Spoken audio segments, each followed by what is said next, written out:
Hey guys, this is Scott from Metalhead Software, and I'm here to take you through our 4th Super Mega Baseball 2 reveal video. Today's video is going to be on the subject of lineup and roster management and some of the changes and improvements we've made in the game to make lineup and roster management more meaningful and more interesting.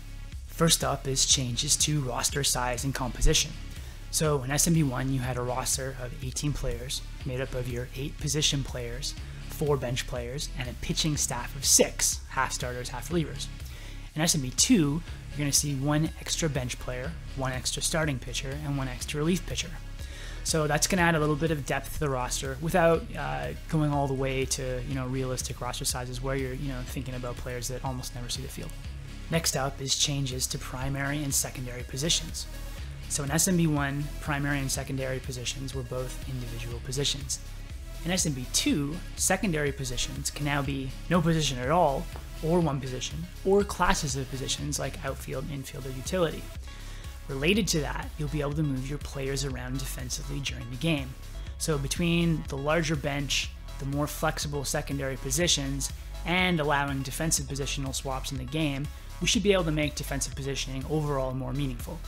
So for example, in SMB1, you may have been able to get away with putting a catcher at shortstop. That's not going to fly at SMB2. Next up, a couple more things on lineup utilization. Double switches are in the game now, so those obviously come in handy in certain situations. In general, the AI is going to be a lot smarter about utilizing their lineup, whether that means using double switches themselves, making sure that their pitchers aren't batting when they shouldn't be, or even doing things like making defensive substitutions late in close games. One more related change is in how Mojo works in the game. I'll remind you that Mojo is almost like a psyche or confidence type mechanic that primarily affects how players perform under pressure, but also some other subtler things. In SMB1, Mojo didn't carry over from game to game, but in SMB2 it will to some degree.